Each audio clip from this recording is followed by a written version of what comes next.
Morning. Good morning, everyone, and welcome to the Marin Communications Forum. Very glad to have you all here today. As you know, this is a monthly public policy series sponsored by First 5 Marin, and thank you to our Executive Director, Amy Reich, for allowing us to host these events for you each month. And today, as you know, we're talking about childcare. And I was thinking about the high costs of childcare that people are pretty well aware of in Marin, and that combined with the high cost of housing puts people with young children in really a precarious situation. If you are someone who has an infant and a preschooler and you took them to licensed childcare today, you're already minus $3,700 or more compared to the rest of us who did it a long time ago. When I took my oldest daughter to childcare quite a few years ago, I owed a home daycare provider $75 a day, and that was pricey and took a huge chunk out of my part-time budget, and I basically broke even for all of the years that my kids were in childcare, so I know that it's tough. And we're really going to hear some details about that today and hear a lot of data and a lot of policy. And very excited to have a special guest from Sacramento. Kristin Schumacher is here from the California Budget and Policy Center, and she'll be setting the stage for us with statewide information. And welcome, Kristin.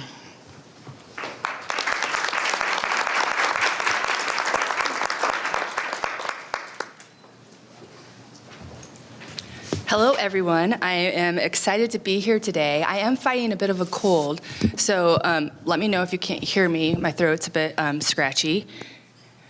And then please forgive me if I take drinks during the presentation. So as mentioned, I'm with the California Budget and Policy Center. The Budget Center is a nonprofit in Sacramento that engages in fiscal and policy research with the goal of improving the lives of low and middle income Californians.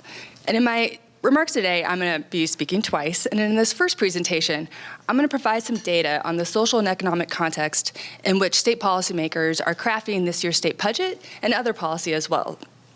And I'm going to take a particular dive on data for Marin County to give you guys some extra special context about the conditions here in your county. So California has enjoyed a strong economy in recent years. The Great Recession officially ended 9 years ago. Yet despite 9 years of sustained economic growth, the recovery still remains elusive and uneven for many Californians. In California, across the state, and then also here in Marin County. So this chart shows the share of Californians and Marin County residents who are living in poverty in 2017. 2017 is the most recent data that we have from the Census Bureau. So overall, about 1 out of 8 individuals lived in poverty in California, and more than 1 out of 6 kids were living in poverty in our state in 2017. So those figures are a bit lower in Marin County. However, it should be noted that even with one of the lowest poverty rates, county poverty rates in the state, still 1 in 10 kids are living in poverty in Marin County. So another thing to note about this chart is that this chart is using the official federal poverty threshold. And the official federal poverty threshold is the same across the entire United States. It does not vary geographically. So the official federal poverty threshold for a family of 3 is going to be the same in Marin County as it is in rural Nebraska, where I grew up, where the cost of living is much, much lower. So if you factor in the high cost of living and you use a different poverty measure, such as the supplemental poverty measure, the child poverty rate in Marin is higher. It's 17%. That's about 1 in 6 kids living with material hardship here in your county. So living in poverty under the official measure means that a single mother with 2 kids is trying to make ends meet on about $20,000 per year or about $1,600 per month.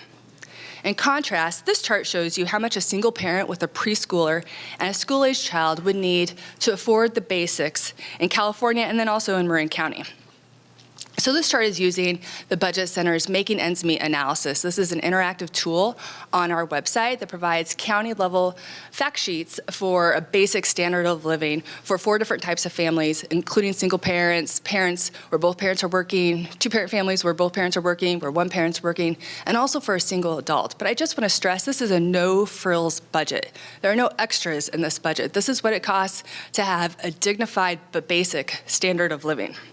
So for example, in Marin County, a single mom with 2 kids would need more than $100,000 per year for a very basic standard of dignified living. That's nearly 5 times greater than the federal poverty line. In California overall, it's about $66,000 per year. So you can see the stark contrast between the average statewide figures and Marin County in particular. So this chart is also showing you the different elements of the family budget, and you can see that the orange sections and the green sections are by far the largest components of the family budget, and that's housing and childcare respectively. So here I just took that Marin bar and turned it into a pie for you, so you have a bit more detail on the different elements of a basic family budget in Marin. So housing and utilities makes up 35% of a single parent's budget. That's more than $3,000 per month or more than $36,000 per year. Childcare for a preschool age and a school age child is about 22% of the budget, and that's more than $2,000 per year or more than $24 per month or $24,000 per year. So I think we can all agree that every child really deserves to have enough food to eat and a place to sleep, a house to call home. And research shows that living in poverty or material hardship can be particularly dangerous for young kids. It impacts their brain development, it impacts their physical and mental health, and their academic achievement. Children who live in poverty face a lot of obstacles that are really difficult to overcome. And it makes it difficult for them to grow up and succeed. It means they're also less likely to complete high school, to attend college, and then to be consistently employed in their adult years. It also means that they are then more likely to live in poverty as adults, and this creates this intergenerational cycle of poverty that's just really hard to break. So as I mentioned earlier, the economic recovery has been uneven, benefiting wealthier Californians while leaving many low and mid-wage Californians behind. And one of the main reasons is that wages generally have been stagnant across the last generation. So this chart shows how high-wage, mid-wage, and low-wage workers have fared over time. High-wage workers is defined as those in the 90th percentile, and that's the gray bar there at the top. They've seen their wages increase about 44% since 1979 after adjusting for inflation. This group saw a small dip in their wages during the Great Recession, which you can see there on the chart, but they quickly rebounded. On the other hand, mid-wage and low-wage workers haven't seen a big change in their inflation-adjusted wages since 1979. Those at the 50th percentile, and that's the blue line, I've only seen a 3% increase in that time, and then low-wage workers at the 10th percentile have seen about a 6.5% increase. The one good thing to point out about this chart is that sudden and abrupt rise in the low-wage workers, and that abrupt rise is largely due to the state's increasing minimum wage. And so that shows you that what statewide policymakers do, or even what local officials do to increase minimum wage, really benefits low-wage workers in California. So this chart provides a bit more context on how wages in particular have not kept up with housing costs. So from 2006, which is right before the Great Recession hit, median annual earnings in California increased by about 4%, and that's the orange line that you see there on the chart. However, median household rent increased 13%, far outstripping any gains that workers saw in their increased wages. So that red vertical bar is just illustrating when the Great Recession officially ended. And you can see even after the Great Recession ended, there was an effect on wages and rents, which dropped precipitously. But on the rebound, you just don't see the same rebound for wages that you do for housing costs. So these next few charts take a closer look at housing and childcare. So because housing costs have skyrocketed like we saw in that last chart, many in California really struggle to put a roof over their family's head. So this chart shows the percentage of households that have high housing costs burden, and that's a technical term, it's a policy term, and what that means is that a household is cost burden if their rent or mortgage is more than 30% of their gross income. And then a household is extremely cost burden if their rent or mortgage is more than 50% of household income. In California, more than half of renters struggle to pay rent under these definitions, pay more than 1 in 3, maybe half of their pre-tax income on housing costs. And the same is actually true for homeowners with or without a mortgage. 40% of homeowners with a mortgage have a hard time paying for their housing costs, and then 16% of homeowners without a mortgage are still struggling to pay for the other expenses such as utilities or taxes, for example. So we also know that in Marin, across all households, homeowners with or without a mortgage and renters, about 40% are struggling with high housing costs, paying 30% or more of their income on housing. So when families are saddled with high housing costs, it makes it really difficult to afford other items in their budget, such as childcare. So we know that California, across the entire state, is one of the most expensive states in terms of the cost of childcare. But here in Marin, it's actually about 30% higher for both infants and preschool-age kids. So this chart shows you the annual cost of care statewide for California, and then also here in Marin County for a licensed childcare center. And again, this is for an infant and for preschool-age kids and school-age kids. So in a licensed childcare center, the median cost of care statewide is about $15,000. But in Marin, it's over $21,000. For a preschool-age child, it's $10,000 statewide, and that's about $10,000 statewide, and again, it's about 30% higher here in Marin at $16,000. And then for school-age kids, it's about the same at about $6,000 prorated to take into consideration the amount of time that they're spending in a school. So the Federal Department of Health and Human Services defines childcare as affordable if it is no more than 7% of a family's income.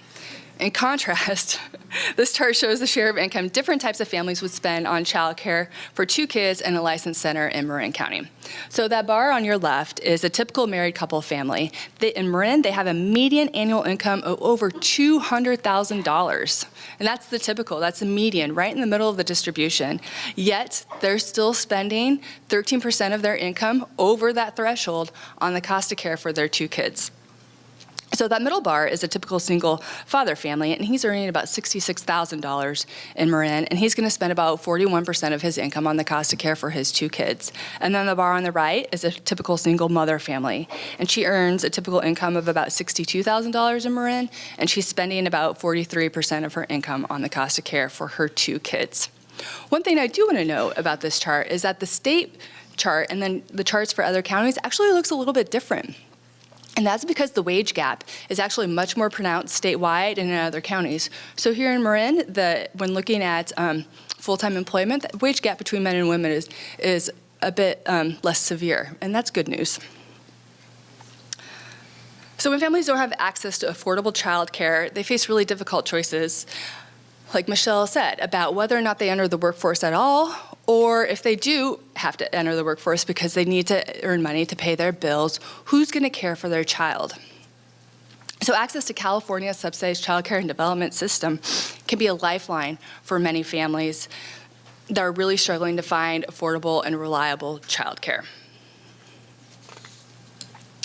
So in a soon-to-be-released analysis by the Budget Center, we've estimated that about 30,600 children ages 0 to 12 in Marin, Napa, and Sonoma County combined were eligible for subsidized childcare and development programs in 2017. You can see that figure in the subtitle of this chart. Of those 31,000 eligible children, just 3,400 were able to access subsidized programs that operate for a longer day and throughout the entire year, not just a school year, for example. This left well over 27,000 eligible children without access to a full-day, full-year subsidized childcare program. So I just want to note that when doing presentations in counties, I know everyone appreciates having local data, and the reason why I've had to combine Marin, Sonoma, and Napa counties is just due to the reliability of the data and the small sample sizes. So my apologies for not being able to present specifically just for Marin and combining several counties. And I also want to note that this shows about 11% have access to subsidized programs, and that actually matches the statewide figures that we've also released in a fact sheet earlier this year. So that's going to conclude the first part of my presentation. I'm happy to take comments, and in the second half, later on today, I'll be discussing some of the policy solutions that can help to lift children and families out of poverty and alleviate the effects of poverty. Thank you. Thank you. That was speedy. Does anyone have questions specific to these numbers? I just have a question about the relatively high cost in Marin County. Is that attributable to the high cost of housing, or are there other factors that make it more expensive here? Because we know that childcare workers themselves are not getting that money. So I'm just wondering if you guys can identify other factors that make it so expensive in Marin. Specifically for the making ends meet budgets? Yeah. So it's housing, childcare is more expensive, food's a little bit more expensive. And so if you wanted to go on to our interactive tool, you could see the actual difference. Taxes are a bit more expensive in Marin too. 21,600, for instance. Oh, that. Childcare itself, childcare costs are more expensive here than compared to other counties. Correct. Yeah, so that's going to be a result of housing or even just renting your facilities, right? And then it's also hopefully would result in a little bit higher pay for teachers and directors as well. But it doesn't go as far. It doesn't, exactly, yeah. Yeah, the last slide, I was wondering if you could expand. I'm not as knowledgeable as most, but how can we have 27,000 people eligible but not enrolled? I mean, that makes no sense to me logically. Sure. If you're eligible. That's a great question. So subsidized childcare and development programs in California, there's two types. There's the CalWORKs programs, and then there's the non-CalWORKs programs.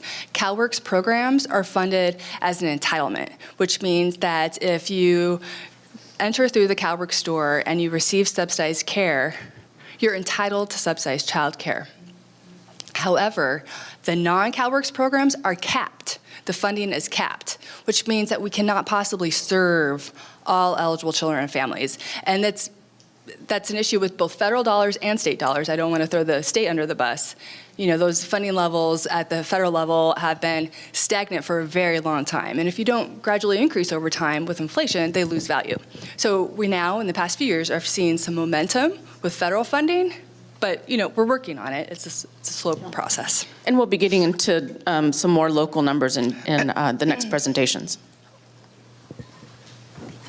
So the 27,200 number for Napa, Sonoma, and Marin does not cover those families who are not making it based on the self-sufficiency standard, correct? Correct. This is just based on the federal poverty. No, level. so these numbers are based on the income eligibility limits set by the state. Okay. And they actually don't take into consideration counties that may have pilots to actually have a higher income eligibility limit. They're state level income limits. Okay, thank you. And just for reference, for a family of 3, the state level income eligibility limit is about $52,000 per year. Hello. Thanks for your presentation. It was very nice.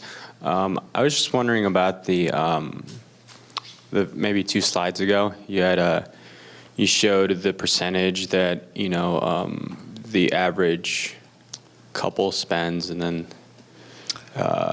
I guess that's high income, low income, and medium income, or something like that. Just wondering, does that include like subsidies that like a single mother would get or a single father? Are they still spending 43% on childcare, including with those subsidies or programs like Head Start or something like that that are meant for low-income households? So that's a great question. And so these data are based on median income. So it's just using Census Bureau data to determine the median income in Marin County, which are those values that you see at the bottom there, $206,000 for married couple families with kids, $66,000 and $62,000 respectively. And then it's based on the median cost of care in Marin using the 2016 Regional Market Rate Survey, which is a survey that the California Department of Education implements every 2 years. It's a requirement of receiving our federal dollars. And so what they do is they do a provider survey just to determine what childcare costs in each county, and then also at the state level as well. And so these are just medians. They're not actually based on any sample of families, for example, if we were to survey them directly. But you're right, it doesn't take into consideration what someone might be getting from a different benefit. But I would note that if a single mom with 2 kids is making $62,000, she doesn't qualify for subsidized childcare using state income limits. Exactly, yep. Okay, other questions related to this? All right, we're going to continue on with some local information. Thank you, Kristin. Erika Eriksson. Thanks. Erika's here from the Marin Childcare Commission, and you want to walk. Yeah. I'll stay here. And Okay. Okay. So, good morning, everybody. My name is Erika Eriksson, and I coordinate the Childcare Commission for Marin County. And I want to start to say, how did I get involved with childcare? And for many years, I worked in advocacy and community organizing with the Grassroots Leadership Network. But in 2010, we started to collaborate closely with Parent Voices. And I also had my child, Eva, today 8 years old. And then I saw that how much we pay for childcare. And then also the other challenges in terms of access, affordability, and it really affect my family. And therefore, I'm like, okay, I need to work to address this. And then in 2015, I had the opportunity to start to work with the commission. And I really believe in the mission of the commission. I'll share a little bit more about that. But Parent Voice is really, they stand for Children's Day, and in Sacramento was really the start of my advocacy at the state level, and kudos to Parent Voice for the great work they do. So the Marin Childcare Commission, so you heard many data points from Kristin, and I follow her on Facebook. Twitter. She's awesome. We have, the Marin Childcare Commission has two main roles. So we are one of the commissions for the county board supervisors, and therefore we advise them and other elected officials on issues related to early care and education. But we also are a body that is state mandated, and we are responsible for planning of childcare services in Marin County. Every county has a local planning council, and I will talk a little bit more about the role of the local planning council, the compositions. But our mission, as updated by the Childcare Commission in 2 or 3 years ago, we lead and support countywide plans and advocacy efforts to ensure access to high-quality early care and education services. So as a local planning council, we are mandated to have a special composition, a specific composition to make sure that everybody is at the table, or at least some representation from some stakeholders. So we have 20% of our members have to be consumers, 20% childcare providers, others public agency representatives, people that work with CalWorks, Health and Human Services, et cetera, community representatives, the other 20, and then the 20 remaining is discretionary. That could be from any of these groups or others. Also, we are appointed as a local planning council. Every state, around the state, every local planning council should be appointed, all the members, 50% by the board supervisors and 50% by the superintendent of schools. So I believe that the commission is really a great body of representation in public participation, public policy. I will share these slides with Michele and she can share with you, but basically there are many levels of public participation, and the commission is a mix of the last one, of empowerment and collaboration, when the people that are part of the system are at the decision-making table. So I really believe that this is like really a level that let's say, a good level of empowerment and decision-making for people to be at the table. And by the way, we have some seats available if you would like to apply to be part of the commission. Please let me know. So we have a website, and please get your cell phones, and before you leave here or when you go back to your office or your homes, please visit marinchildcare.org, and on the right side there is a follow link, and you put your email, and then when we update things on the website, you can receive weekly updates about what we are doing, and then also updates about policies discussed in Sacramento and et cetera. So please follow us and join other 700 people that are following our website. Our main initiatives, what we are mandated to do by the state, primarily are like 5 points here, 5 initiatives. One, we do a needs assessment, a countywide needs assessment, where we follow what is mandated by the state with the data points that we need to collect regarding childcare. And the state is updating this year as part of the preschool development grant that they got from the federal government.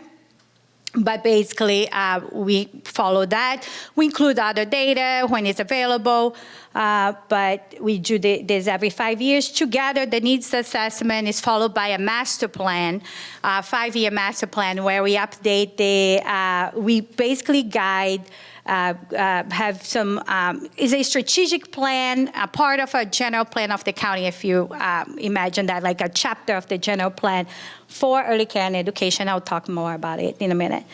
Also, we do a local area priority report based on childcare, subsidized childcare supply and demand by different zip codes in the county.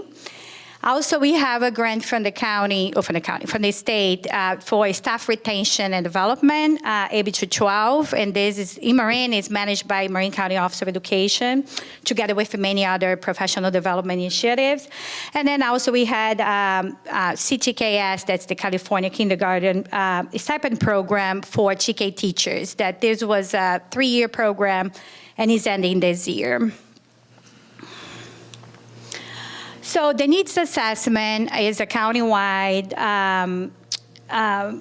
assessment, a study of childcare needs conducted for 5 years to identify gaps and opportunities, guide strategies and investments, and inform the development of comprehensive countywide childcare plan. So I'm going to share with you some key findings that from our 2018-2019 needs assessment that we just presented to the board supervisors. Kudos to Dennis Rodoni for being here with us. And we presented this last month. So some of the data Kristin already shared, but this is specifically for Marin, and sorry if I'm repeating what she said. But over 70% of children in Marin County have all parents working. We know that child care is now a big need, especially because the society changed, and we have 2 parents working nowadays. Before it was different. But especially in a high cost of living county like Marin, we have a higher percentage of parents working compared to 63% statewide. Also, as Kristin shared, the cost of childcare is higher in Marin than California overall. The average cost for center-based preschool care was 39% higher in Marin than a statewide average, and then in center-based, 28%. In Marin County, the cost of childcare in 2016 was over 50% higher compared to 2012. And as Kristin shared, we don't need to repeat, but basically, it costs more to live here. Yeah.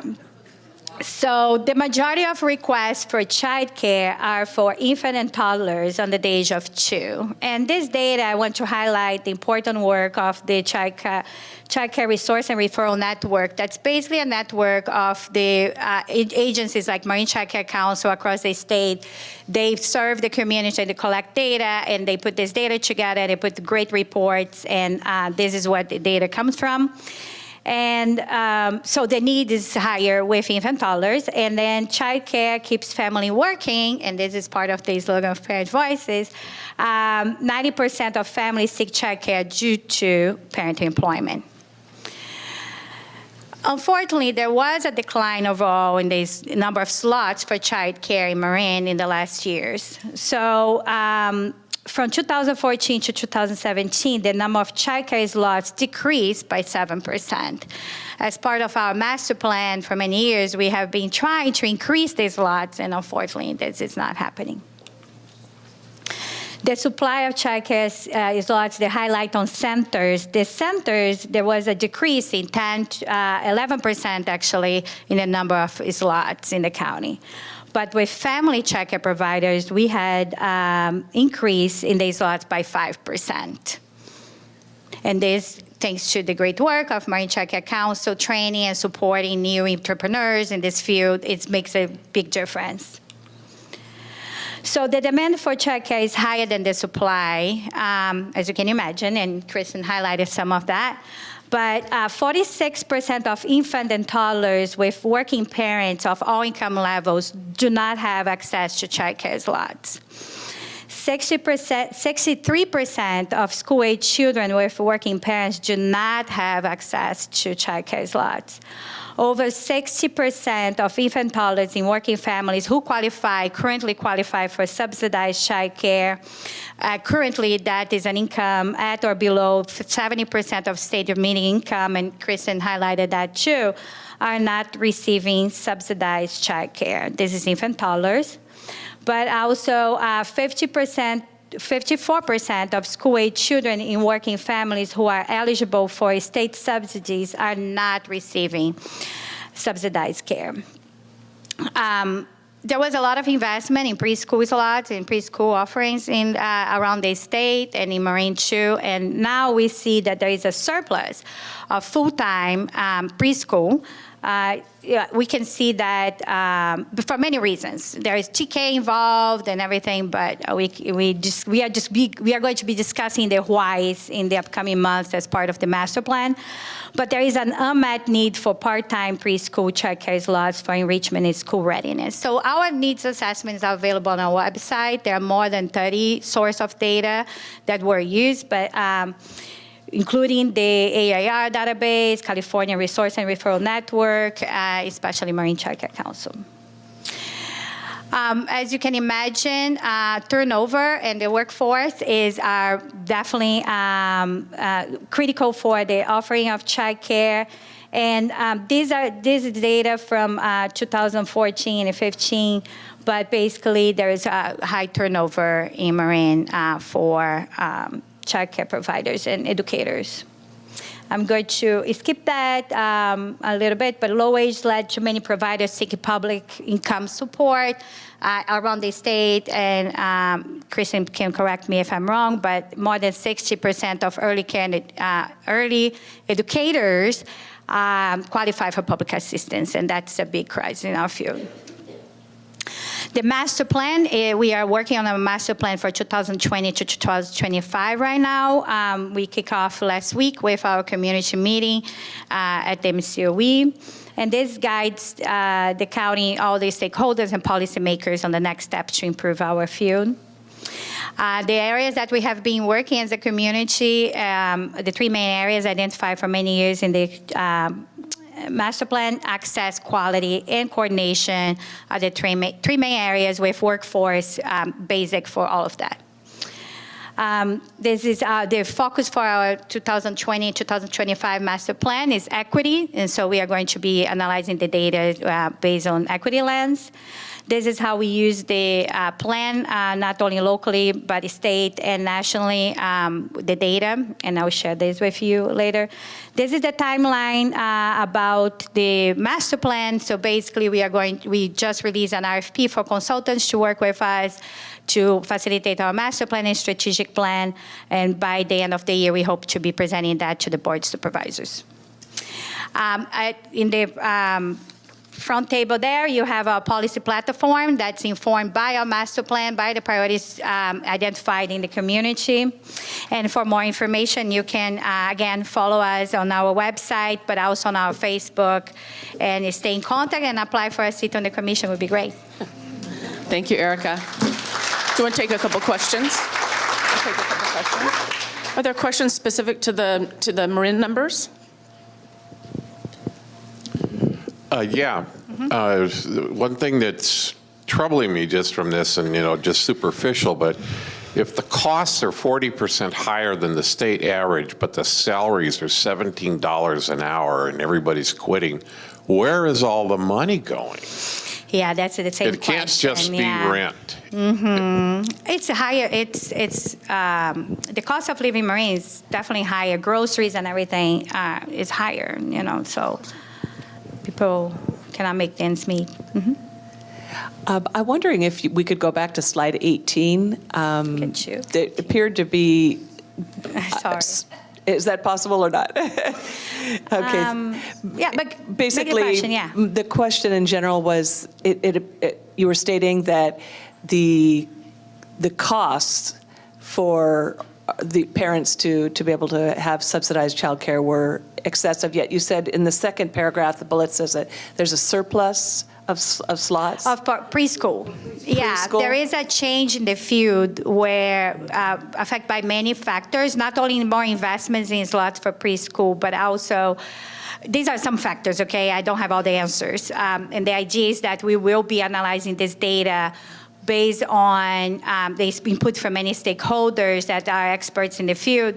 But some of the factors affecting these numbers are the transitional kindergarten and also the investment in preschool slots, because it's really, okay, let's invest preschool. But as you will hear from other experts today, it's important that we invest in early 0 to 3. It's not only preschool, but preschool is pretty easy, and people tend to invest more on that. Aideen wants to share something. There's slots for fee-paying families. So there is more slots available for families who can afford the preschool. So we still have a wait list of kids who are in preschool. They just can't afford it. So. While I'm walking across, I just wanted to add on the self-sufficiency standard.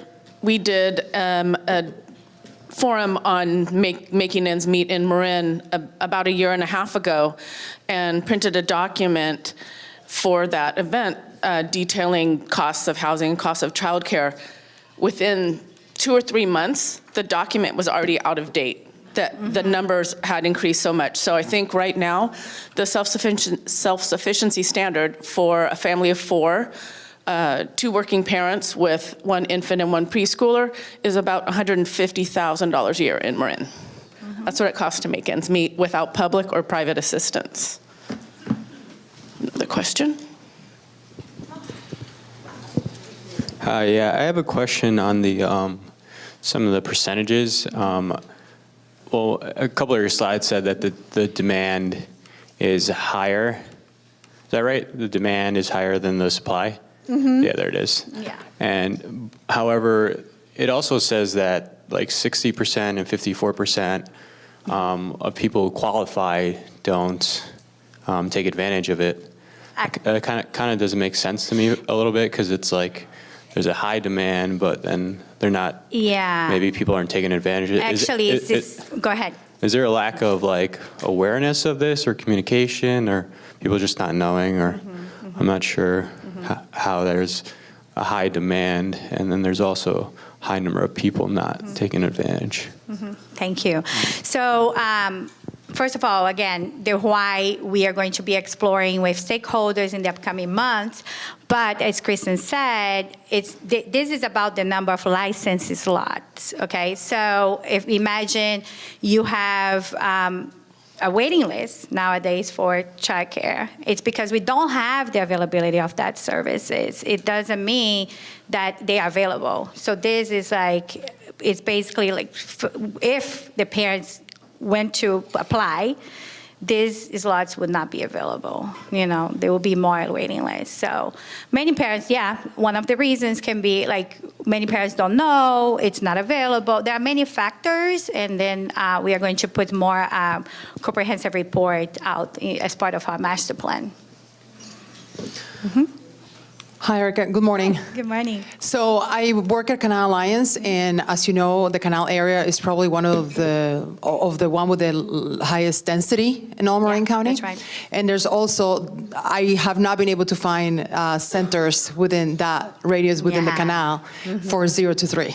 Oh, So there's no full-time in that radius, maybe more in downtown Sarafel. Subsidized childcare through the city. Yeah. But I wonder what is going on that people from 0 to 3, there is a full-time preschool in Pickleweed, but in that area where there probably is also the largest majority of children from 0 to 3, there's not a full-time childcare center. So what kind of initiatives, what things can we do to actually bridge that gap that are not connecting our families and they're in wait lists since pregnancy and they cannot find a slot? Yeah. Thank you. So again, we are going to be analyzing all of this in the upcoming months, but some of the issues that affect that, specifically the infant toddler age, the ratio between teacher and kids is much lower, like because to ensure quality. Therefore, the cost is higher. And most of the child care for that age is provided by family child care providers. There is more attention, there's more nurturing that happen there, but definitely the centers, as you can imagine, the cost of keeping a teacher and a center is higher. So as it was indicated, that's one of the highest needs for our county, and definitely the investments should go, part of the investment should go that way in the future. And then, so again, that's why the work of nurturing family child care providers is so important for that the Marin Child Care Council is doing. But as part of our priority area report, this is one of the findings we have, the lack of family child care, infant toddler child care, especially in that area. Could be family. Yeah. There is a lack, I was wondering if you could expand on these caps. You know, I understand that people qualify, but it's not available because it's capped. Either, is it numbers, is it dollars, is it the feds, is it the state? Okay. You know, how are people eligible, but they're capped out? Who controls that dynamic? Thank you. Well, there are two types of caps that we are referring here. One is the investment from the state that's also connected from the federal government that passed the money down through child care development block grants and others. But there is so much we can invest as a state in this area, and kudos to our new governor to put that as a priority for our state. And there is big investment being proposed by in his proposed state budget for this area.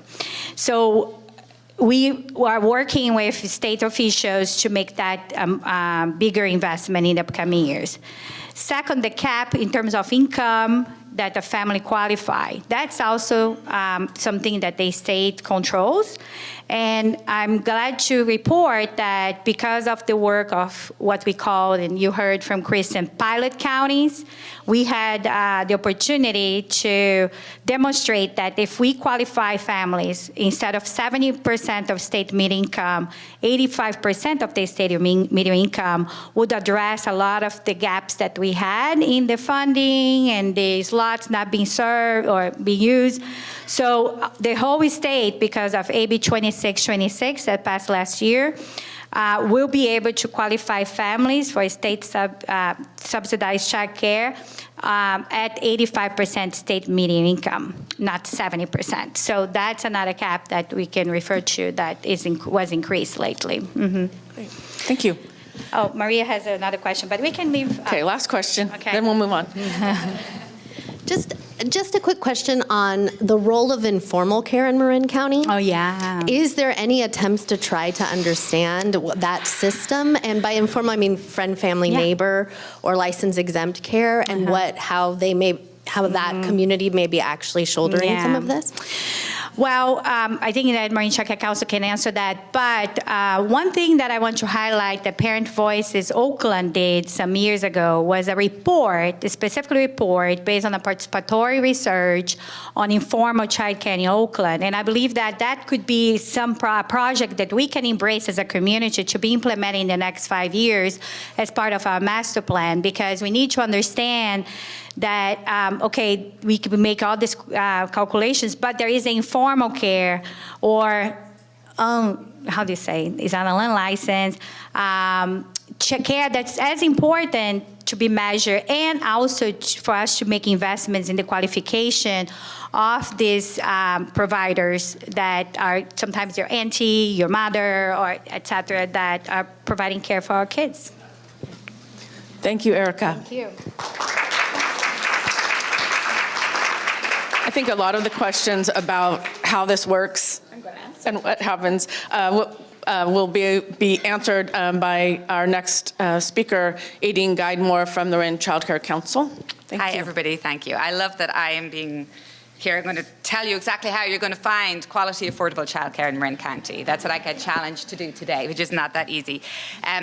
The next part of the presentation is in 3 pieces, and we're all from Marin Childcare Council. So I'm going to start off talking about finding quality care and affordability in Marin, and then we have Michele who's going to talk about quality environment, and then we have our PV person here, Bris, who will talk a little bit about parent voices and how you get involved. So I wanted to start by, and I have a disclaimer, my notes are on the laptop down there, so I might have to run down every few seconds and have a look. No, I've got it all. A little bit about who we are. Marin Childcare Council is basically, we like to consider ourselves the hub of all things childcare in the county. This kind of describes what we do. Referrals for childcare to parents, that's what we were charged with originally. We have been in the county about 30 years or more, I think now. And we started off just giving referrals to parents for childcare, and a lot of services grew from that with welfare to work, and on we went. We do a lot of quality improvement in childcare programs, centres and family childcare. Michele is going to delve into that deeper. We run the Subsidized Childcare voucher program for the county. So we do CalWorks, Stage 1, Stage 2, Stage 3, alternative payment program.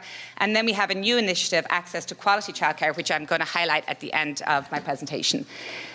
Which is up there, access to quality childcare and healthy eating and active living. And then we also house parent voices for our county in our agency. And finally, we house the centralized eligibility list, which I will go into a little bit in more detail, which covers the wait list for childcare for our county. So our mission at the agency is very nice and is written down, but what we kind of live by at our agency is that every child in this county deserves the same beginning. It doesn't matter who you're born to, it doesn't matter where you were born in this county, you should have the same start. And our focus is really on 3 main things: parents, children, providers. It takes the 3 of them, and I'm going to talk a little bit more about that. But what I wanted to do, first I want to say thank you all for being here, because childcare, I hope, the next time you do a childcare presentation, there'll be 3 times the amount of people in this room. And I do understand it's spring break in Marin, so people are out of town. But I think that we really, as a county, need to take this way more seriously. Childcare, children, they should be our priority. And unfortunately, it really isn't. And I have worked in our agency for 18 years, and I'm still saying the same thing. Why isn't this a top priority? Why aren't there, 300 more people in this room really concerned about what's happening to our young children? So when I'm talking about finding childcare, I want to kind of put you guys into situations. So I'm asking you all to take your cell phones out. Please. I'm not going to ask you to make a donation to our agency, but if you feel like doing that, you can do it after. Marin Childcare Council, nc3.org. What I would like you to do now is hand your cell phone to somebody that you don't know. I want you to give away that cell phone. Okay, now I'm going to tell you, you're not going to get that cell phone back till the end of the day. Now, your cell phone is gone. You're leaving with somebody you don't know. And you're going to trust that person to take care of your cell phone. For most of you, unless you have a smartwatch and you're like, who cares? I can see everything right now. For most of you, your cell phone is probably pretty much a huge piece of your life. Unfortunately, whether it be, right or wrong. And I've asked you to give away that cell phone and to give it to somebody else. Some of you may not have given away your cell phones. You've been like, to hell with that, it's in my pocket. I mean, I know I would be like, no, my kids might need me, I need my cell phone. Some of you are probably sitting here thinking, oh God, what if I get a weird text and that person reads it? Some of you might be thinking, I need my cell phone. I have a doctor calling in 5 minutes, what I'm going to do. So you can give your cell phones. You can take your cell phones back. I'm not going to put you through that torture while I'm talking. But what I'm trying to say, as I'm sure you've gathered, is every day in this county, it has happened this morning, it happens every day. A mother, a father, a caregiver, an aunt or an uncle brings their little baby and they hand them over to somebody they don't know very well. And they go to work or they go to school or whatever they're doing, and they're spending the day hoping and praying that that person is going to take good care of their baby. Does that person know their baby likes their back to be rubbed before they're going to sleep? Does that person know that their baby has a diaper rash right now and needs whatever? It is one of the hardest things. And for those of you in the room who are parents, who have done it, I know 13 years ago, my eldest is 13, I sat outside my family daycare in Marin County and cried my eyes out before I went to work. And I was fortunate in our office, which is something I would encourage you all to talk to your employers about. We have, you can bring your babies to work. So my baby could stay with me in my office till she was 6 months old. So I didn't have to put my baby in at 10 weeks old or 12 weeks old, what a lot of parents do. So to kind of bring this conversation about finding childcare, I really wanted you all to have that moment to think, what are we really talking about? We're talking about little babies, our most precious beings being sent into childcare settings. And what are we doing as a county, as humans, to make sure that they get the best experience? And to do that, we have to support the child, the parent, and the provider.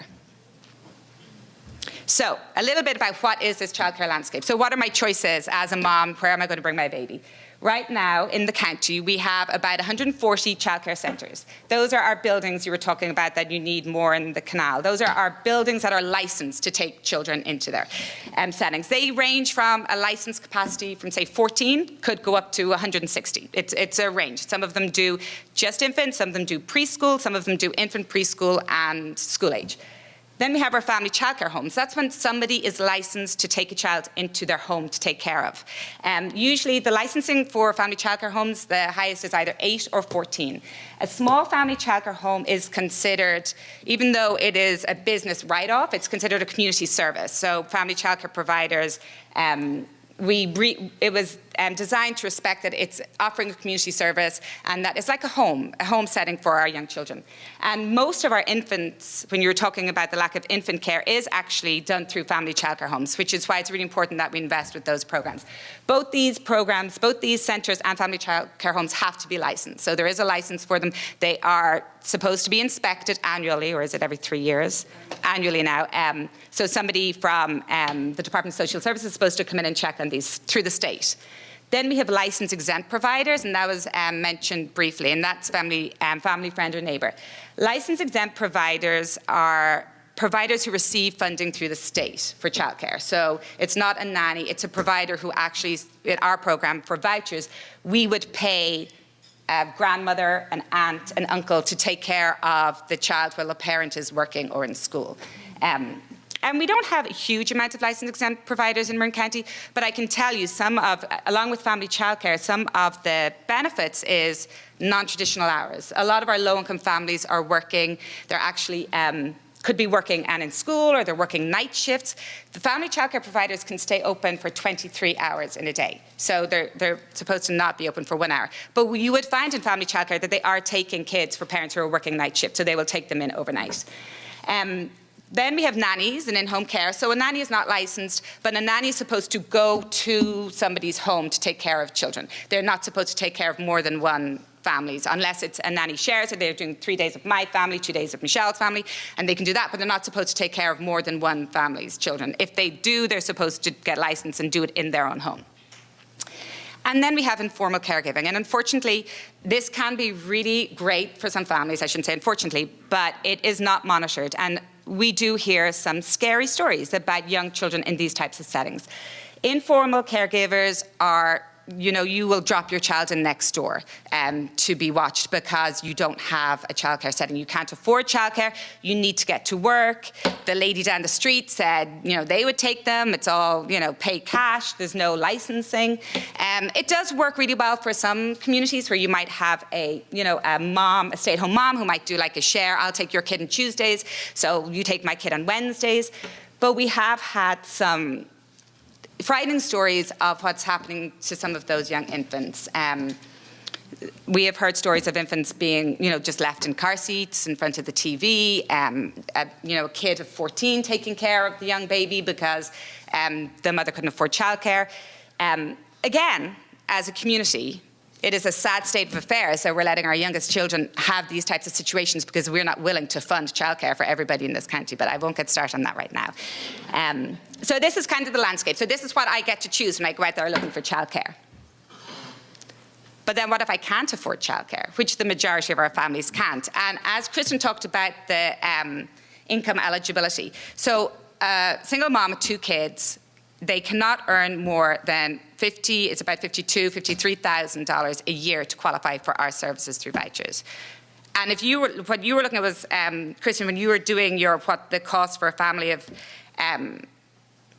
for their budget, 22% of their budget, and this was with 100 and whatever thousand, 22% of it was on childcare and 35% of it was on housing. So already you're earning this, like you have absolutely no money now if you're going to, if you don't qualify for services and you have to pay for childcare and that is your budget. So the first thing we do is say, get onto the centralized eligibility list. That is a web-based program that we have. It is in agreement with all of our state-funded preschools and centres in the county. So any parent can go into any program and say, I want to be on this wait list. They get on the wait list, they're income eligible, they can be pulled off that wait list. We'll have centres pulling children off that wait list. Well, I say we will, but we don't really have that much at all. The centralised eligibility list has not dropped under 700 kids in the past 10 years. It's gone up to over 1,000 kids. We do pull some off, but it is a steady 700 children. 700 children. We can't do that in this county. We can't get 700 children into care. That is something that we should be able to do if we as a county invested in this. So 700 kids are sitting there. They are income eligible. Their parents want to go to work. Their parents want to bring money back into our economy, but they can't, or they're leaving their children in informal settings to try and get to work. I feel 700 is doable. I think we could do that as a county, but it's still wrong that that number has sat there for that length of time and hasn't been addressed. Those parents, we literally have to say every day in our office, get yourself on the wait list. This is what you do, but we can't guarantee we're going to be able to do anything for you. This is all we can do is just get you there and hopefully you'll be pulled. And again, there is a shortage of infant care in the county in general and school age. The other option for parents is to go, and these are pulled from the centralised eligibility list, but is state-funded childcare centres. So we have a list of those, which was on my thing, so I'm going to see if I can remember them all. These programs have contracts directly with the Department of Education Child Development Division to provide state-funded scholarships for children. So we have North Bay Children's Centre, North and Marin Community Services, Fairfax San Anselmo Children's Centre, Community Action Marin, Marin YMCA, College of Marin, and the City of San Rafael. So they're all of the programs in the county now who do have state-funded programs. And all of those are pretty much full with these. These state-funded programs also face their own issues because they are reimbursed through the state. So they're reimbursed per child, per hours a child attends, per day. So it's a very complicated system. But the reimbursement rate these programs get does not cover the full cost of providing care. So they're always struggling. And we've had issues in this county where our state-funded programs can't actually take more kids because they just can't afford to pay a teacher to take care of the kids based on the reimbursement rate they're getting. So and the pilot bill that Erika talked about will support some of that. A part of that legislation last year was that families now will get 12 months of care, which didn't happen before. Families would have to come in and recertify anytime anything changed. But now we give them 12 months guaranteed funding, which is an amazing thing for our families, who it will give them that 1 year guaranteed funding without having to come into us and recertifying. But still, these programs, the state-funded programs, are not, and Michele will talk about this, they not only have very high expectations on the quality and the work they have to do within these programs, which is higher than your Title 22, which is your regular licensed program. The state Title V programs have more requirements of the staff, but they also don't get enough money really to run these programs the way they should be able to run them. And then who do I serve in my agency? So we are the voucher system. So that is Parental Choice. So this is where a parent qualifies for services and they come into us and we will pay the childcare program for the childcare.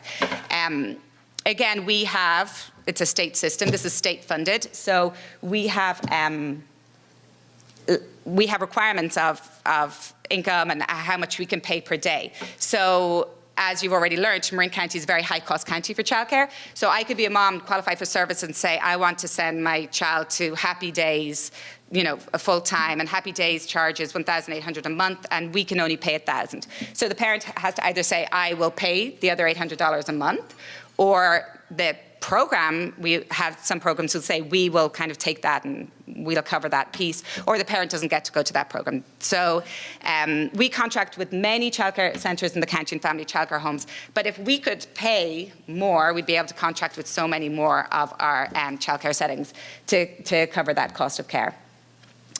And then the last piece that we talked about, and so in our voucher program, we actually have 900 children that we're serving right now through different funding streams, and that equates to about 540 families. So another misconception that we sometimes hear about single parents who are looking for childcare is that they have several babies and they are abusing the system. Our average client is a single parent with one preschool child and one school-age child. It's not that they have 7 children and they are doing this. This is what our average family is. These parents work, they go to school, that's how they get their funding. They're not funded to stay at home or go grocery shopping, they are funded because they are working or going to school to receive these services. And then your last option, if you can't afford care, is to keep your fingers crossed and place your baby somewhere that you're not really sure how it's all going to work out. Or you're lucky enough to have a grandma or an aunt or an uncle who'll be like, I'll do that for you, I'll take your baby. But as I said earlier, we have seen more and more that there are children are being left in situations which aren't ideal. So we would hope that we eventually will be able to fund all of the children in the county. So I wanted to highlight one program because it really speaks to the work we're doing. And when I said at the beginning that we believe it's parent, provider, and child, it's not just providing the childcare, it's not just working with the parent, and it's not just doing quality. These all need to go together. They need to work to be one. We were really fortunate, and actually I should have stated at the beginning, we've been very fortunate as an agency. We've always been primarily state funded, but we've been, over the past 4 years, we have had a lot of support through First 5 Marin and through Marin Community Foundation, which means we can expand some of our programs and really delve a bit deeper into our quality work and our childcare funding work. So with the Access to Quality Childcare, we received funding from the Marin Community Foundation to start this program in 2015. The goal was to look at children 0 to 3, which was this missing piece we have discussed earlier. How do we target these children who aren't being served? There was within the program, we also said that we could have a little bit higher income limit because it wasn't a state-funded program, because we know the really poor in Marin are suffering, and there is really poor in Marin. But we also know the middle income families are suffering too. It's hard to afford childcare. It's hard to do this. So we really looked at how we could be a little bit more open to taking other families in. So a part of this program is if a parent qualifies for this Access to Quality Childcare, they will come in. The parent has to commit to parent engagement with us. And we offer several different types of parent engagement. We do enhanced TA with that family. So we could have a parent who really needs something. For example, one of our parent engagement specialists went out with the parent to an IEP to help support the parent through that process because the parent was really confused about the system and what she needed to be. So we really tried to provide the support for those programs for the parents much more deeper because the parents need it, especially our immigrant parents. So the parent agrees to do that. And I can tell you in this program, we have had 100% parent participation in our trainings. We have offered a 10-week course of parent engagement, like 3 hours once a week. We've offered like 3 weekends, full days. Parents have come to we have not had any of our trainings that parents have not attended. 100% of the parents are receiving these fundings. And they are incredibly grateful to have this funding, so they're committed to doing whatever they need. And they love these parent engagement workshops. They're learning, they're growing, they're becoming better parents, they're understanding their community more. And then we also have the quality improvement. So that is the other piece. You're a low-income family and your child may have suffered trauma, may be at risk. So we put you into childcare. It's not going to solve any problems if the childcare is not a good childcare. Like that isn't the answer. The parent may be able to go to work. But again, as a county, we need to be investing in the quality of the programs. And that involves supporting our teachers because they are the people who are, not paid enough, work long hours and are 100% committed to these kids. But as a part of this, the parent says, okay, I'm going to do my parent engagement. I want to send my child to Happy Days. Happy Days then says, okay, well then if I want this child and this voucher, I have got to do quality improvement. So besides Title V centres, no programs in the county are required to be a part of quality improvement. And we have, Michele talked about the QRIS. That is out there. There's a system where it's statewide. We're developing it. It's really robust in Marin, but you don't have to be part of it. So how do we get our providers to want to be a part of it? This is one way that we have worked in it. And I can say that we're very lucky in this county because a lot of our providers actually want to be a part of it because they are interested in improving their quality. But this is a way that we are getting these programs in to do some quality work. I left one of these on the tables and it's outside. So this is my bragging piece about healthy eating, active living. Oh, access to quality. It also incorporates healthy eating, active living, which you'll see at the back. And you see this is Paper Mill Creek. And you'll see with some of our funds the difference to the outdoor environment. And it has even improved more, so I've heard. But I wanted to talk to you just a few of those findings. Firstly, we're very fortunate that the Foundation invested in an external evaluation team to come in and look at these programs over 2 years to see, are they having an impact? Am I just all blowing steam up here? Is anything positive happening with the investments we're making? And of course there was. There was some great improvements. We found that when we looked at the environmental rating assessments of our childcare programs from the original over the 2-year span, we saw all of those scores increased. So there was an improvement in all of the quality in the programs. We found that parents were working more, working longer hours. We're saying that this really was supporting them in their economic stability. It was really making a big impact. And one of the numbers I thought was really striking. Over 2 years, we saw that the average income for a parent receiving this nearly doubled from $21,694 to $44,722. That's a huge return on investment there, right? Like these parents have doubled, the average parent doubled their income in 2 years. That's still a very low annual income to be surviving in Marin County, but parents could work, and they could work longer hours. They could take extra shifts, and they could do this, all based on having this childcare funding and being able to qualify for it. The other piece that this is, and honestly, this is my favorite funding in the world because it does everything I've ever dreamed about in childcare. But the other piece that this does is we find with our families, they qualify for services, and they're on. And as you go through the welfare to work system, you'll see that parents have to start paying a parent fee. Parents become more responsible. But people, they end up being terminated because they were earning too much money. And what is it? We're talking about $55,000 a year. So they can no longer get their childcare funding. So then they don't get their childcare funding. So then they can't go to work. So then they can't pay their rent. Plus, their health insurance is now gone too because they don't have a job. So childcare is, as important it is for every child to get that strong start and that first opportunity in their life, it's crucial for parents who are living in poverty. This is their stepping stone out. And with the access to quality childcare, we address that because we said we can't, we call it the cliff effect. Parents climbing up this cliff, they get to this point where we're like, okay, jump. You're done. We can no longer serve you. And as part of my job, one of my least favorite parts of my job is I am the parent. I'm the person who has to say to the parent, sorry, you no longer qualify for services. And either they lose their job, they go back into the system, they start in the very bottom again, they go back into welfare to work, they try to work it through, or they move out of the county or whatever they do. But with access to quality, we said, you know what? We'll help you. You start paying a little bit extra and we will still cover you. Even though you've incomed out of what we would consider, we are going to support you so that you can stay in the system. We also receive funding, all of the state subsidized centres do, a very small piece of funding from the County of Marin, which we are very grateful for. But that is another piece of funding that we use to address some of these issues. So when families are on that cliff and they're falling, we can say, you know, we can just pay your childcare for the rest of, or over the summer at least. So because that's one of the biggest issues for parents who are working. So the whole cliff effect is another issue that we face. You would be surprised at how many parents in our program will not take a salary increase because it'll put them over the income, and why bother? Like, they don't need that because they're then over income and they lose their childcare. And you're offering them $2 more an hour, that's not going to solve their problems for the cost of childcare. Anyway, I did all of that without my notes, so I'm very proud of myself. But I'm taking too much of your time. So I'm going to let Michele talk about high quality unless you guys have some questions for me. Any questions about access? Uh-oh. Greg, and Greg, Where are my notes? You didn't get to introduce yourself either. I'm just full of questions today. I'm Greg Nell, president of Santa Fe City Schools for the last 17 years.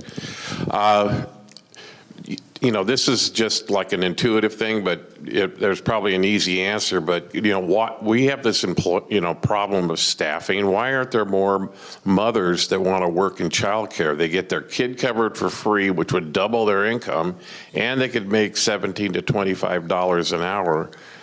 I don't understand why we have the problem of staffing unless they're just not qualified to care for other people's children, or why aren't we recruiting mothers that have children in childcare to work in childcare? So I can tell you one thing, that not all programs are going to offer free childcare because they can't. So some programs, and Heidi, you probably have an idea, but our subsidized directors, we were talking about this the other day, some programs offer a discount, but if you are going to run an infant program or a preschool and you have 10 staff, if you're providing free childcare for 10 kids, you're not going to be able to, pay the salaries. And yes, you do need qualifications to work in childcare. We do have some training programs, I don't know if you want to talk about that, to try and encourage staff to come in. But I can tell you, it is long hours, it's undervalued, it is hard work, and I mean, the people who do it are a gift to our community because it takes a very special person to go take care of young children. And you need to have skills to do that, and you need to have training, and you need to, and Michele will go into all of that in more detail, but it shouldn't be, we need, and unfortunately with the teaching shortage, sometimes it is. We just need a body in this room who can, be there. These people are creating our next generation. These people should be esteemed more than doctors or lawyers or whatever. These people they are creating the very foundation of this whole community. Thank you.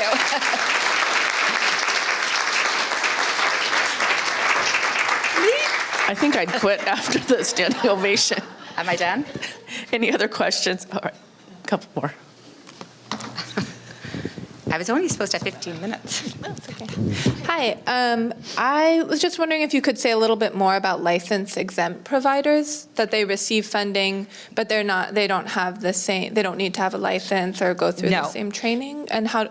No, so they don't. And it varies county to county. In our county, we require the license-exempt provider to get fingerprinted because all childcare programs have to. But there is no form. I mean, we do at our agency, we have through the years offered trainings for license-exempt providers. We've been doing outreach. We also offer a play group, thanks to First Five, for looking for 0 to 3-year-olds to bring in. And the license-exempt providers are welcome to come to that, where we can actually meet with the families. And Kristin, you might know too, working with this, but statewide, I think the reason it was set up, it really supports a family unit and non-traditional hours. So if I am working and I can pay my mom, or my agency is going to pay my mom to take care of my child, we're really supporting that whole family unit because we're bringing more funding into that low-income home.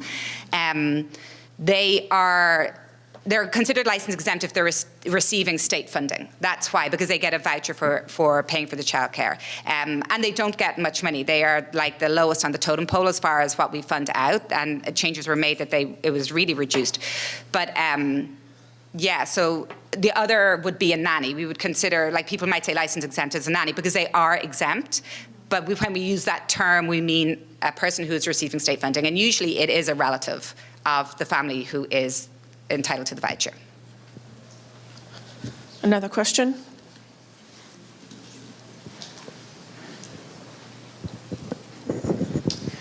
Hi, my name is Steve Schwartz. I'm with the Interfaith Food Collaborative, and I'm also part of the Marin Food Policy Council. The question, I have two questions, but the first one, on your brag sheet, it says 79% of the families were Latino, 69% primary household language Spanish. How does that compare? Do we have some data on how that compares to the general population in Marin? So in your project, it was 69. Okay, so that was one. This is particularly working with this community for this program. This is what we were finding, that most of our families were Latina in this healthy eating, active living. All right, fair enough. I don't know, I mean, where the census is for the county on that, I don't know if we have an expert. So, okay, and then, well, I meant what percent are in the childcare centers that are not Latino generally in the county? But and the other question, if you want to pass this to Michele, I guess who's speaking next, I wanted to hear more about the healthy eating piece of what you're doing with the Quality Healthcare Initiative. I can give you a little bit of that. So our healthy eating, active living was actually combined with our access to quality. It's relatively new in childcare programs to really focus on this healthy eating, active living. And as part of the Marin Community Foundation funding, they decided that when we're working on quality, why are we not even looking at healthy eating, active living in these programs? Because we're working in childcare facilities throughout the county. So we combined it with access to quality so we could go into those programs too.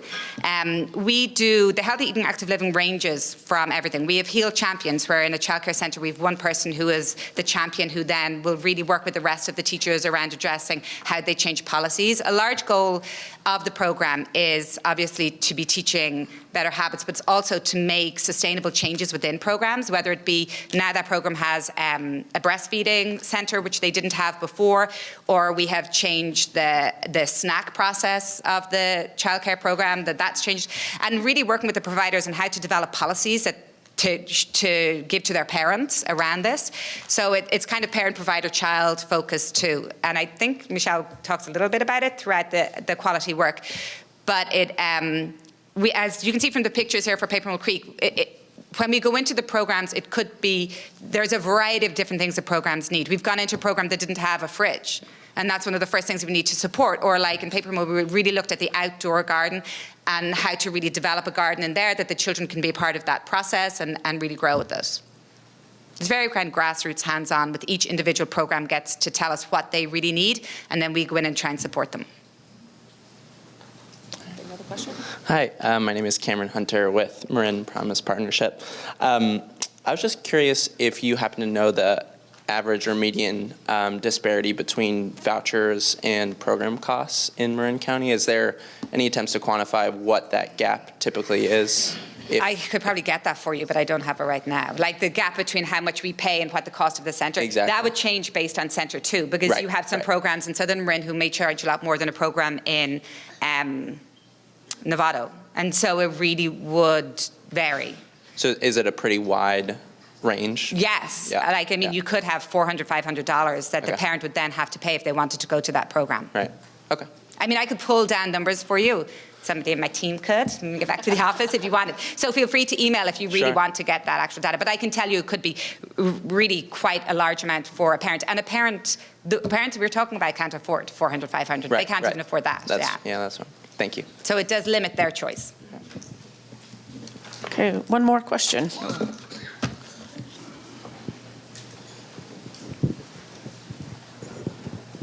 Hi, thanks for your presentation. It was very informative. Just wondering, you showed 5 different providers, childcare, nannies, informal settings. In your experience, or does data show which one is the preferred provider? Is it just the mother or the father? Is it preferable to go through a large childcare center or one-on-one nanny? You know, I would say, from my experience at the agency, it is parental choice. And for your child, every child, you could have a child in a childcare center who thrives. You could have a child who really does not need that type of environment. They need a smaller environment. It depends on the child's needs, the culture. I mean, there's so many different things. I think choosing childcare for your child is a very personal decision. And that's why we as an agency never recommend or promote any program, because it really is about the child experience. There are quality ratings. There are programs who show they're very high quality. I really would say that a parent has to decide what's best for their child and go with that. Aideen, I had a question also. Sorry, last one. If there were a parent in the canal, for instance, that would like to start a childcare and help that situation, is there a system where they could get assistance in setting that up as a business and also getting trained on the quality piece? Yes, they would come to us. And Michele here would be like, we have, at certain times we will have a whole training series for people who want to become a family childcare provider, the process through it. Once we have an MOU with licensing, this is why as an agency our data is used so widely throughout the county, because we actually have up-to-date information in every childcare program in the county, and we're the only one in the county who has that. But once somebody goes to an orientation to get licensed, we get that information. So our staff reach out to them and say, what can I do to help you in this process? What do you need? Whether it be opening up a centre or family childcare, we're there to support and guide them through the process, and then we get them right into all of our quality work as soon as we can, and then we hopefully can, if we have grants or stipends or things to support the work we're doing, we'll do whatever we can because it used to be, when I was here, maybe 10 years ago, there was 200 family childcares in the county. Now there's 170. So that's a big drop in family childcare, and family childcare does take care of most of our infants. So we work very hard. We have a whole training program dedicated to trying to recruit family childcare providers. That's great. Thank you so much. Thank you, everybody. You have the clicker? It's up there? Okay. I'm not going to stand up here because I have to move. Okay. Hi, my name is Michele Tyler. I do work for Marin Childcare Council. I am a resource and referral specialist, and I'm going to make a couple of my colleagues stand up, Valdemar, Rupert, and Maricela Jimenez. So what you just asked about the family child care providers, and Aideen talked about the workshops that we have. This summer we are offering a 25-hour series on beginning of family child care. We will talk about everything from how to go through the licensing process, how to set up your materials, how to purchase materials, how to write a contract, how to do policies, all of that. It will be a 5-week series, 5 hours a day. We haven't decided the times yet, but Valdemar, Maricela, and myself will be leading those workshops over the summer. So I am going to talk about high-quality childcare, what a high-quality environment looks like. Part of my job at Marin Childcare Council is I'm a coach.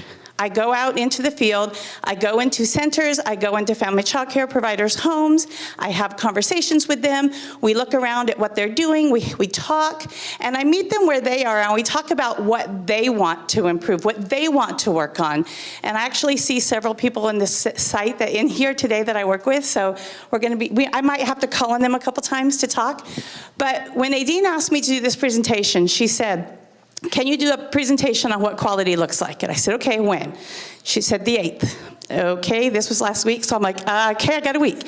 Okay, how long do I have? She said 15 minutes, and I said, what? Because honestly, this could be 24 hours. This could be the topics that we're gonna cover, so we're just gonna hit some of the high points. So, most of in this room kind of have an idea of what quality looks like. And everybody's idea of quality is a little bit different. And in some of our facilities, we have providers who have bright colors, yellows, reds, blues, because that's what they think is quality to them. Other providers have more muted, natural tones, and that's quality to them, and that's okay. Because everybody's ideas are different, but there are some components that we look for in all of our childcares, whether it be a center or a family childcare home. And we're going to kind of hit on a couple of them. But first of all, why is that important? A high-quality early childhood program provides a safe and nurturing environment while promoting the physical, social, emotional, and intellectual development of young children. You guys, I watched as Aideen asked you guys to trade your phones this morning, and I was looking at faces, and I literally saw the, what? what? And people were, especially when she said, you're not going to get it back till the end of the day, then it was like sheer panic set in. And that, she's right. That's what we look at. That's what parents feel when they drop off. When parents are dropping off, they want to know that their child is in a safe and nurturing program, that they're not going to sit in front of a TV all day, that they're going to be actively engaged, and that there's going to be someone there. If they fall and get hurt, that there's going to be someone there to rub their back, to hold their hand, to give them a hug. And that's what part of what quality is. And again, why is that important? Because we want our children in places where they're actively involved in creating experiences. Actively involved. Here I have a picture of a bunch of children, these are 4-year-olds, doing worksheets. And they're not actively involved. If you can look, the child who's doing the worksheet is having a conversation, but the others aren't paying attention. So there's not a lot of interaction going on in this.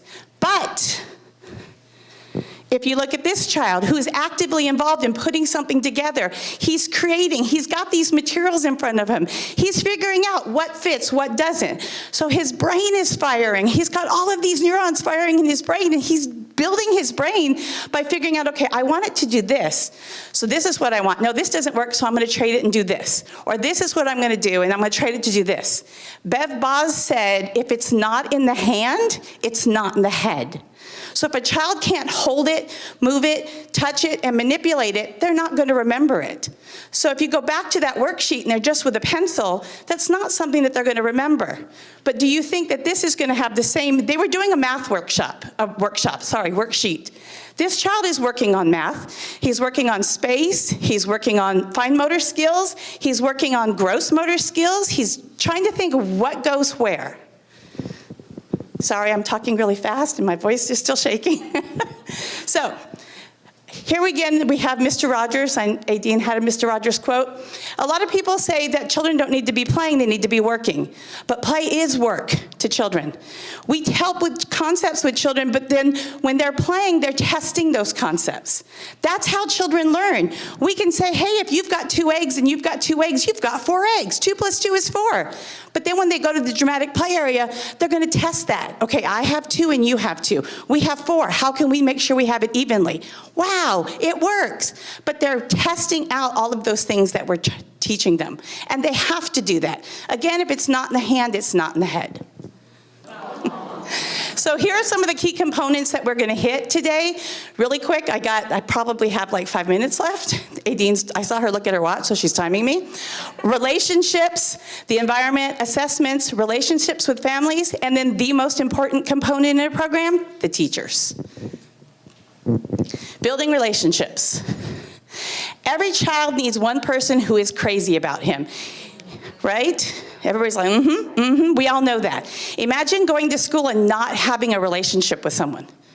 Imagine going to school and not having a relationship with your teacher. Some of you recognize this. This is from Teaching Pyramid, California Cephal. I'm seeing a lot of head nodding. Yes, the bottom of the pyramid represents what's best for all children. As we work our way up the pyramid, if we're filling in those gaps, giving those children those skills, fewer and fewer children are going to reach the top of the pyramid where they need intensive individualized interventions. But across the bottom is nurturing and building relationships. What we want to do is be helping children to develop those friendship skills, working on building relationships. We get calls a lot with providers who say, I've got a child who hits all the time. They have challenging behavior. They're always hitting, they're always hitting, they're always hitting. One of the first questions I ask is, who does this child have a relationship with? Who does this child play with? Do they have relationships? Because 85% of those challenging behaviors can be stopped by helping children develop relationships. What we often see are children who are hitting because they don't have anybody to play with and they don't know how to play. We have children who go and they kick somebody else's blocks over because they want to play blocks with them and they don't know how to ask. And then the teacher comes over and says, oh, did you knock it over? Yes. Okay, well, you're going to help him build it back. Challenging behavior worked, he gets to play. But he doesn't have those skills, so he's got to build those relationships. And if we do this early, then we're not going to get to those intensive, individualized interventions at the top because we're helping those children build those relationships. Children need at least one person in their life who thinks the sun rises and sets on them, who delights in their existence and loves them unconditionally. This can be a mom, dad, grandma, grandpa, but what about at school when mom, dad, grandma, and grandpa aren't there? Do you have relationships with the children in your care? That's what we ask teachers. When teachers call, that's one of the things that we go to. It could be another child. Who is that child playing with? Or is the child sitting by themselves all day? How much fun would it be if you sat all day over to the corner and didn't play, didn't talk? But when you wanted to go play, you didn't know how, so you hit. Building relationships is a huge piece of that quality piece. Okay, the environment. The environment is more than just the physical environment. So, expectations of behavior. What is the child expected to do in the classroom? And why are they expected to do it? I hear all the time, well, one of the things we expect them to do is don't run. And this is what I hear in classrooms. Don't run, don't run, don't run, don't run, don't run, don't run, don't run. And guess what the child is doing? Whoosh. It's not effective. But why don't we run? Why? That's an important piece of that. That's an important piece of the quality in this, and that's why this is important. Why do we stop? How many of you guys drove here this morning and had to stop at a stop sign or a red light? Most of you, right? Why did you stop? I get a lot of, this is what I'm hearing. Because you have to, but why did you have to? It's to stay safe. So why don't we want children to run in the classroom? To stay safe. So if we tell them we use walking feet in the classroom because we want to stay safe, does that have more meaning for them? And that develops that expectation. So the child is not just don't run, don't run, don't run. We walk in the classroom to stay safe. Schedules and routines. Consistency for a child is a big piece of quality. If I come into a center at 12, they're having lunch. Tomorrow I come in at 12, they're having lunch. It's consistency. It's not set in stone. If they're doing a special activity, it can waver back and forth, but it is consistency. We all thrive on consistency. Children thrive on consistency. Transitions. I actually talked to someone already about this because I'm going to use their program. So transitions are when we see a lot of challenging behaviors, because nobody likes to say, okay, you're all playing, okay, we're going to stop and we're going to go do something else. I was at a site, I was talking to a site last week, a couple weeks ago. They were talking about the challenging behaviors they had transitioning from outside to circle time. So we talked about how many transitions are there. They told me 2. We stop play, we go inside the circle. Okay, so now let's break it down. So then we talked to, okay, we stop play, then they separate, then they go to the door, then they sit down, then they take off shoes, then they put them in their cubbies, then they go wash hands. I think we ended up with about 20 transitions for the older children and about 22 for the younger children. That's a lot of transitions for a child. A high quality program, we're going to work to minimize those transitions. Engaging large and small group activities. Are we using those small groups to our advantages? Sitting down with 1 or 2 children and then using the large group to help practice that play when they practice what they know. But we're teaching and we're talking to those small groups, keeping those small groups engaged, because children learn in small groups and then they practice in large groups. The physical environment. So this is a big piece, and that's, is your center or are there family childcare set up that are conducive to high quality? I got a call a few weeks ago from a site that said all their children did every day was run. Run in, run in, run in, run in, run. So she asked me if I could come and help her figure out what was going on. Sure, I'll come out and observe. When I got there, every shelf was pushed against the wall. There was one table at the far end of the room for snack, and the whole middle of the classroom was empty. Guess what that was inviting the children to do? So we worked on it. We talked about it. We brought our environmental rating scales. We worked on setting up centers. We moved the shelves. And now she doesn't have quite as much running in her classroom because she got rid of her runway. That's what we call it. We called it a runway. And is the environment child-centered? Can children access the materials themselves, or do they have to wait for a teacher to come and help them? Now, I'm going to show you, Aideen told you that I go out, I do a lot of work with some family childcare providers and with some centers. I'm going to show you a change that was made in a family childcare home. Oh, here's my BevBoz thing. The 3 circles are because we're going to cover up child faces because we don't want to show them. So this is originally her dramatic play center. And if you notice in the corner, there's a big tub, and I did get permission to show this, just not to show children's faces. If you notice, there's a big tub because everything just got dumped in there. There was no sorting, and we know that sorting helps children with math skills, so that's a great way to build in those math skills in play. But everything got dumped, and it didn't matter if things were just left that way. The provider didn't have the respect for the environment. She didn't care what it looked like, and the children learned to have that same feeling. But what we talked about was what is important to the child. In a high-quality environment, you're going to have teachers who listen to the children. What are the children interested in? What are they doing? What are they feeling? After a few weeks of us talking, she had a child who came in on a Monday, so excited. He's like, I went to the pizza place, and I was there too, so I can attest to this. I went to the pizza place, and I made pizza, and I made it myself, and I baked it in an oven. And then, of course, all the others, I had pizza. What do you put on your pizza? Oh, I have jelly beans on my pizza. What do you have your? So that got her started to think. So she turned dramatic play into a pizza parlor. And so this is an example. She listened to her children. She reduced some of the materials, but she put a shelf so that everything has a place, and they were able to create their own pizzas. I don't know, you can't see it yet, but I'm going to show you the big piece that the children really liked was her pizza oven. And this was built to the specifications that the child who had gone to the pizza parlor told her. But this is just an example of a teacher in a high-quality environment that's listening to what the child are interested in. Her dramatic play center has been a post office, an ice cream shop, a flower shop. It changed based on what she sees the children are interested in, and it stays that way for as long as they're interested. So this is Loris Malaguzzi. I don't know, many of you might know him. He's Reggio Emilia.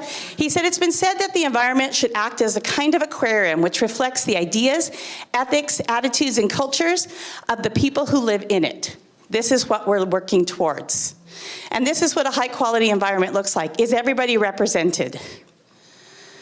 So now the dreaded piece, assessments. I have teachers who I come in, I walk in, I talk about this, and they're like, ugh. But these are not assessments, me assessing teachers. This is not teachers assessing children in a way like, can you write your name? It's about how they help children develop. We have, and a lot of you, how many of you heard of the DRDP? How many of you like the DRDP? I think I have one person with her hand. She's like, yeah, I don't know. But teachers do assessments. They regularly take notes on what children do and say, because they're looking at what's to create their higher environment and what children need to support them.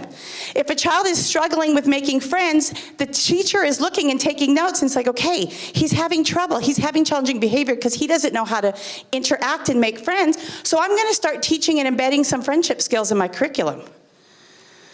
They collect samples of the children's drawings, writings, and markings to share with parents. The older the child, the more this is important. And they use the screening test to identify where children need more learning support, whether it be making friends, whether it be social and emotional learning, anything where they might need some additional support. This is what teachers are looking for. So as they complete these assessments, they use what's in these assessments to plan their curriculum for the children in their program. And that is an example of a high-quality environment. Oh, big piece. Developing relationships with families. Again, it goes back to Aideen talked about us dropping off. It's hard to drop off a baby. I am a mom, my daughter is 33, but I still remember some of those days where she would cry and cry and cry and cry and cry. And it still breaks my heart when I think about it. But when we're developing relationships with families, we want to be welcoming and respectful. We want to acknowledge who's in our program. The more that we form a relationship with parents, and those parents form a relationship with us, the more we get to know each other, and the less we stress when we're dropping off. We want to communicate with our parents, share information. One of the things I look for, especially with the environmental rating scale, at drop-off and at pickup, is there information being shared? Are the parents who come in letting the teachers know the last time the child ate, the last time the child slept, if it's an infant, when they had a diaper change, if they did not sleep well? And at the end of the day, are the teachers telling the parents, Okay, they slept at this time, the last time they ate, the last time they had a bowel movement. This is important information to share back and forth. And then the last one, listening. As a teacher, we want teachers to really listen to what we have to say.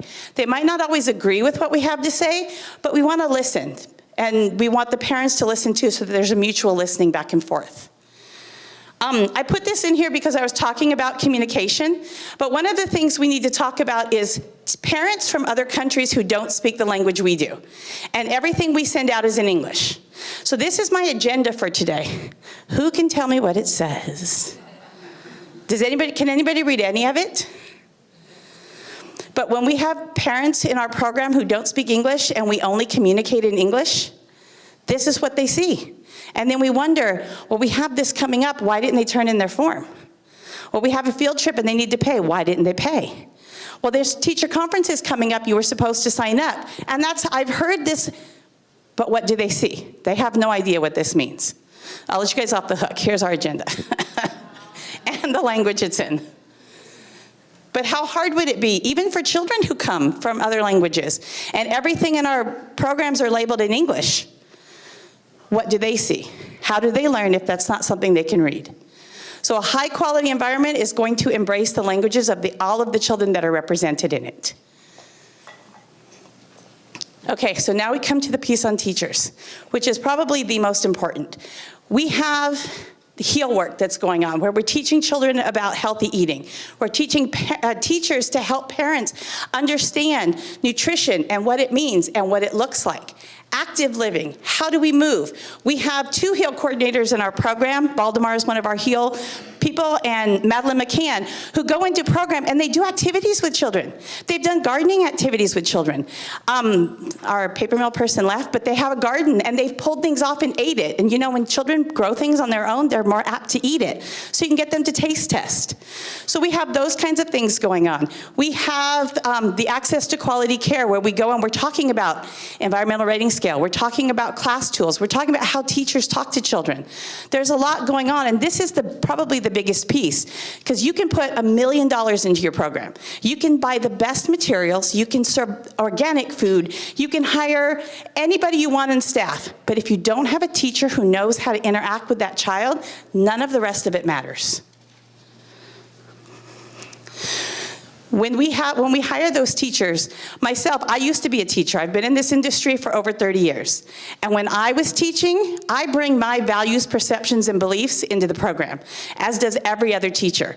So the teacher in the program brings their values and perceptions and beliefs, and then we're talking to the parents who have their values, perceptions, and beliefs, and then we have the children who are coming in who are going to get a mixture of both. But what we need to do is understand what's going on and what the teachers are saying. And I'm talking too long. Michele just got up. I'm going to hurry. She's like, uh-oh. So this is the teaching pyramid. Some of you guys have recognized this. We talk about their nurturing relationships, supportive environments, but none of this is possible without an effective workforce, without supporting our teachers. And then, this is my last slide, I promise. I won't go too much further, but Aideen mentioned the QRIS, the Quality Rating Improvement System.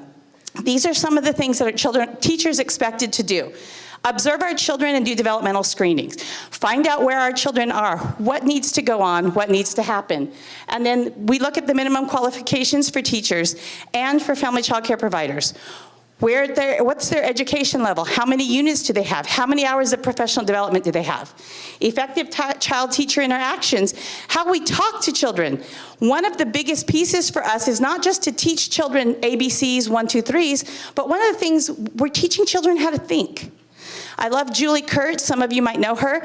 She talks about how teachers are brain architects. We're helping children grow their brains. And that is a huge job. And then at the bottom, we have ratios and group size. For family child care providers, that is in their license. But for centers, licensing has one set of rules, but those are the bare minimum. NAEYC has others, so those are different in different programs. But when you're looking at, especially an infant program, if you have one teacher to 8 infants, how much quality care can you actually give those infants? Environmental rating scale looks at your environment, and then the qualifications of the directors. And this is a lot of this what we're passing on to our teachers. These are the requirements that are mandated that we're going to be making our teachers do. This is what we're expecting from a high quality program, what our teachers need to be doing. And we talked earlier about the cost of childcare, how expensive it is. But if we're paying teachers to do all of that, which we're not, Aideen talked about how a lot of our teachers don't have a minimum wage, a livable wage. A lot of the teachers I know are single and cannot live on their own in Marin. They have to live elsewhere. And those who do live in Marin are married and are scared sometimes. I've heard it from them. If I ever get divorced, I would have to move because they cannot afford to live in Marin. But if we're paying them for what we're expecting them to do, then what's that going to do to the cost of childcare? It's going to skyrocket. So we hear a lot about how expensive childcare is, and we know we've been there. Aideen's had children in childcare. I've had children in childcare. But if we also have to look at the other side of the coin in, can our teachers survive? Can our teachers afford childcare? Can our teachers live where they're teaching? And there's the other side of that sword, that catch-22. And on that note, first, I'm going to turn it over to Bris to talk about parent voices and parents advocating. Thank you, Michele. That was fabulous. Thank you.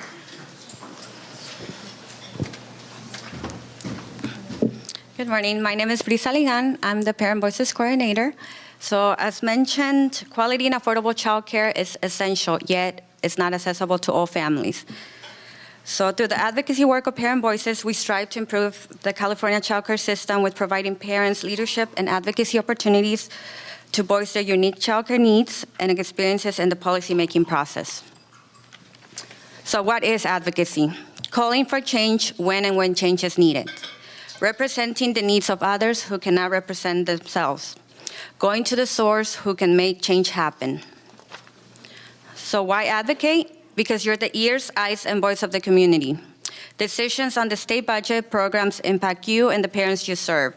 You're trusted in your communities and can motivate parents to be involved. So since 1996, we have successfully engaged thousands of parents at advocacy aim at the local, state, and federal levels. Parent Voices is proof that when parents come together, they're able to take action or mission, quality, accessible, and affordable childcare for all families. So a little bit of our work. Parent Voices combines leadership development, advocacy, and community organizing in order to increase funding and improve access to childcare. We do this through trainings, regular meetings, special events, media, and participation in the political process. Parents are an integral part of planning and executing everything we do. Okay, so Parent Voices is made up of a statewide organizer, which is located in the Research and Referral Network. They coordinate local chapters, conduct policy dissemination, and secures funding.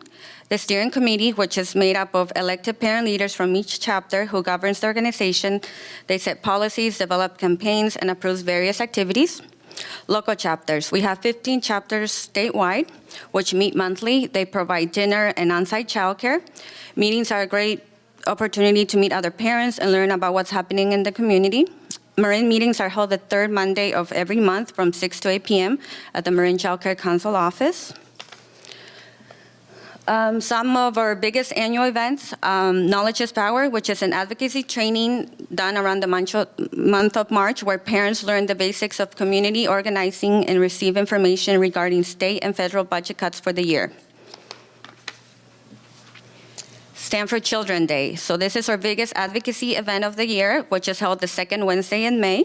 Hundreds of parents and child care supporters from all over California participate in a march, rally, and legislative visits speaking about the importance of child care and early education.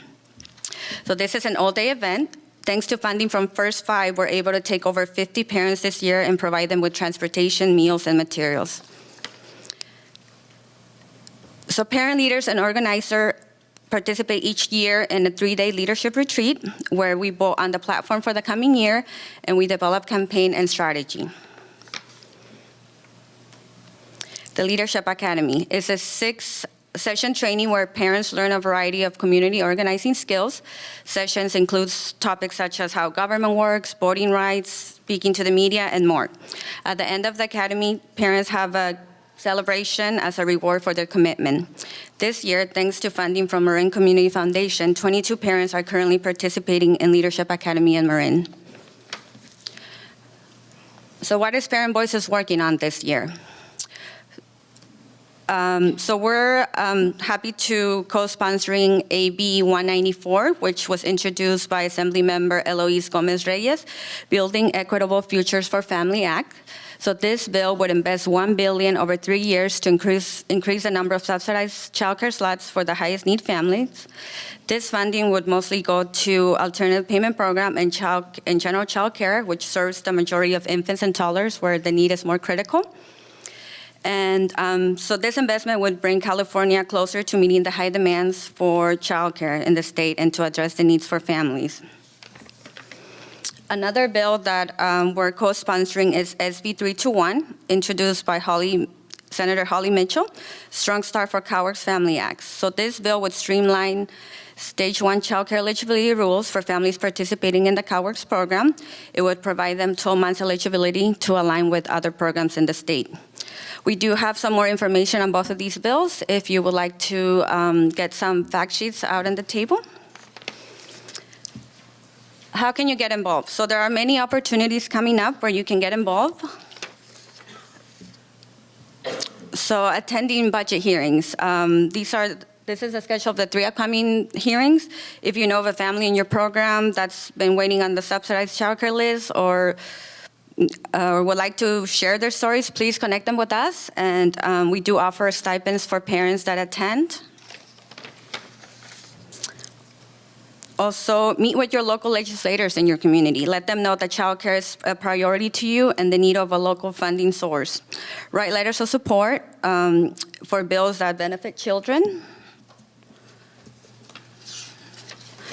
And attend our annual Stand for Children Day, which will be Wednesday, May 8th. This is a free event. Like I said, we provide transportation, meals, and materials for anyone that's interested. So please share with families in your program. We do have a flyer out there for more information. And stay connected to Parent Voices. We have a Twitter page, Facebook. So follow us so to get more information about our upcoming events and how you can be involved in advocating for quality and childcare for all. Thank you. Thank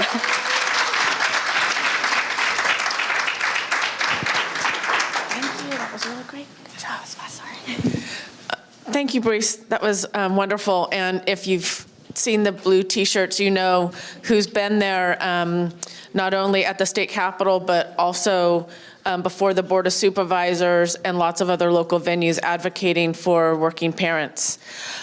We are going to wrap up back with Kristin to talk about state budget and policy and what's happening where we're moving. So thank you.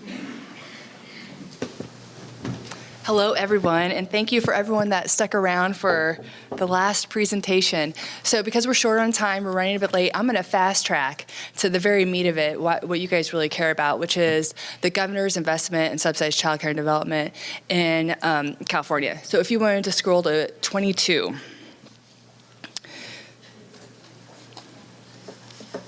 So as many of you may have heard, there we go, thank you. So as many of you may have heard, the governor really prioritized early care and education in his budget proposal for the 2019-20 fiscal year, state fiscal year, which begins on July 1. That included a pretty expansive plan to invest in our subsidized childcare and development system. So I'm going to run through a couple of his proposals really quickly here. So first, it included one-time funding for infrastructure, and that was $245 million for childcare and preschool providers that are not local education agencies. This includes licensed childcare centers and licensed family childcare homes as well. It also includes another $245 million for childcare workforce development grants. And then these grants can be used to cover a variety of things, such as tuition, transportation, substitute teachers, and then childcare for professionals, childcare professionals that want to expand their skills and knowledge. And as we know, that really leads to high quality care in some situations. The governor's also proposing $247 million for California State University system, and that that pot of money can be used to fund childcare infrastructure on campuses so that student parents can more readily access classes while raising kids as well, which is important. We know when we boost parents' income that they do better and their kids do better as well. So in the proposed budget, the administration also signaled the intent to move to universal preschool in California. And when he said universal, he meant universal preschool for low-income children specifically. So the governor proposed to do that in a couple of steps. So first, the January proposal would add 10,000 full-day, full-year state preschool slots. And that's a large chunk in addition to what we've been adding in recent years. And then second, the budget proposes to loosen eligibility requirements for low and moderate income parents for 4-year-olds, specifically in the hopes of boosting participation in the California State Preschool Program. And so to qualify for the Part Day program, you just have to be income eligible. But to qualify for the full day program with the wraparound childcare services, you also have to show a need, which means you're going to school or if you're working. And so the governor is proposing to wipe that need away, and you would just have to be income eligible. And if you were income eligible, you would qualify for a full day, full year program. And then finally, the budget proposal included $10 million to work with a consulting research firm to increase access to subsidized, to create a plan, like a large blueprint, to look at how we can increase access to subsidized childcare and development system, to look at the overlap between transitional kindergarten and the California State Preschool Program, to look at the issue of facilities, to look at high quality care, what that means in the context, a very comprehensive approach to understanding our system. It's not clear how that plan would kind of complement or work with the Blue Ribbon Commission on Early Childhood Education's work. They just released their report last month. Or how it would complement the preschool development grant, which is something that the California Department of Education is working on in terms of needs assessments throughout California. So you'll want to watch, if you're interested in state budget policy, you'll want to watch and see how his proposals may or may not shift in the May revision, which is probably going to be released the second week of May. So this chart displays funding for our subsidized childcare and development system in inflation-adjusted dollars over time. And the top line takeaway is that the governor's proposed budget would take funding for our system over pre-recession levels, and that's great news. The system as a whole was cut dramatically during and after the Great Recession, and it's taken a long time to recover. So this is really great news, but it's also important to highlight a couple of things. So those yellow portions of the bars represent funding for quality and support programs. Last year, or in the current fiscal year, we saw a significant increase in one-time funding, and that's why you see the yellow bar in 18-19, the yellow section of the bar increased so much. And then the governor is also proposing another significant influx of one-time funding for quality and support programs. And again, you can see it in the bar, the farthest bar on the right. Those are the proposed dollars for funding. Those dollars are going to go away. It's one-time funding. The blue portions of the bars represent funding for spaces for kids and subsidized slots. Even with the incremental adjustments over time, we're still not where we were prior to the onset of the Great Recession. So even with the incremental investments over time, the additional funding for California State Preschool Program, we still wouldn't be where we were before we had to dramatically cut the system due to the Great Recession. And I just would also like to note that the governor's proposal, while adding 10,000 full-day, full-year California State Preschool Program slots, doesn't add any more subsidized childcare slots at all. Not one. So let's go down another one in the interest of time. Thank you. And so the governor is making a number of additional proposals related to early care and education, kind of recognizing how children are really vulnerable in the first 5 years of life and how it's important that we support these families. And so one of them is additional support for our home visiting programs in the state. So we have 2 programs right now. We have home visiting that's implemented through CalWorks, which is our Welfare to Work, our TANF program. And then we have programs that are implemented through the California Department of Public Health. And those are funded right now solely with federal dollars. And so the governor would, for the first time in state history, actually use state dollars to increase those home visiting programs through the California Department of Public Health. And that's great news. And we know that home visiting can really boost families' resiliency and counteract the effects of poverty. So there are also other notable investments, and again, for the interest of time, I'm going to move through these really quickly. I'm happy to answer questions, or if anyone wants to get in touch with me after the fact, please feel free. So in California, Black mothers and Black infants die at 3 to 4 times the rate of mothers and infants of other races. And so the governor, recognizing this crisis, is proposing to invest another $7.5 million in the Black Infant Health Program, which is a program to provide support to pregnant and parenting African American women with infants. The governor is also proposing to expand our paid family leave program. That's really exciting. Caregivers get 6 weeks off right now. The governor's proposing to extend that to 6 months. While California, yes, it's exciting. California has led the nation and other states in expanding paid family leave programs. But when you compare California's paid family leave program or the nation's paid family leave program, or the lack thereof, we lag behind other developed countries. And so this is a strong step forward in supporting families when they have a new child or when they have to take time off of work to care for another individual in their family. The governor is also expanding screenings. We know that California lags behind other states in the number of kids that have developmental screenings. The governor is proposing to invest more dollars for those screenings to try to boost that rate. The governor is also proposing a pot of funding for screenings through our Medi-Cal program for adverse childhood experiences. That's also great news because we want to make sure that kids that have been exposed to traumatic events are resilient and that can grow up and live their full life. And without the support services, that might be in jeopardy. And then on the very last slide, there are a couple of other education-related proposals that include child savings accounts. These are seed accounts funded by the state. And what they do is the state funds a bit of money. Research shows that families then contribute over time. And then when children reach like college age years, they can then use it for post-secondary expenses. The governor is also proposing $750 million, a good chunk of one-time funding, to expand to full-day kindergarten. And what this funding would be targeted for facilities, specifically so school districts could increase the number of classrooms available, so in the hopes that they then would be offering full-day kindergarten classes. You know, we know that that would help working parents, and that also could help low-income kids who need extra hours of instruction as well.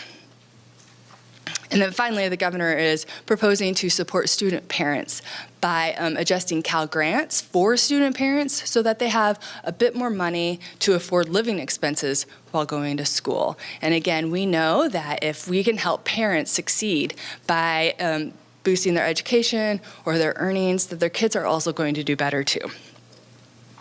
Next one. So you can go one more to my contact. In the interest of time, we'll just skip over everything. You know, we know it's really important to invest in children and families, and I think we're all on the same page here. I went through that really quickly. I have the slide deck, and it can be made available to Michele, and then it's also going to be on the Budget Center's website. You have my contact information here. If you have questions, feel free to email me. I can send you the slide deck, or we can answer any questions now or later as well. Thank you.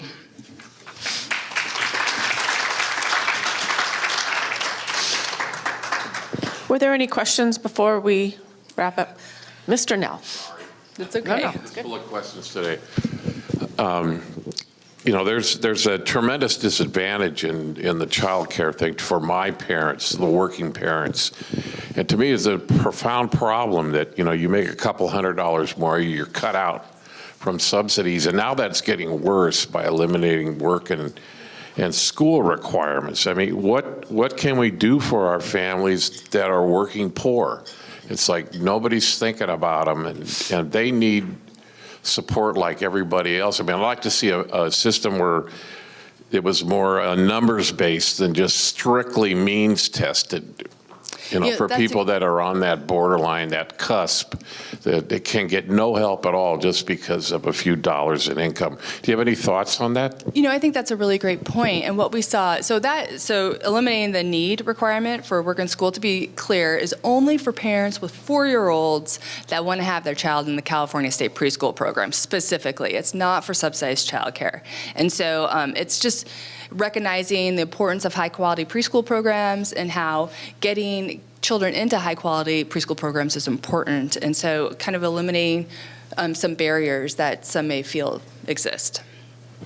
But yes, it is important to recognize that there often is a cliff effect where if you take a raise and you go from earning $17 an hour to $18, you may lose eligibility. And so that's an issue for many families. And we anecdotally hear stories about some working poor parents who choose not to, they forego the raise or the promotion, or they take the promotion but they don't take the raise, just because it wouldn't make up for the amount of money they lose, the loss of their voucher, their childcare voucher.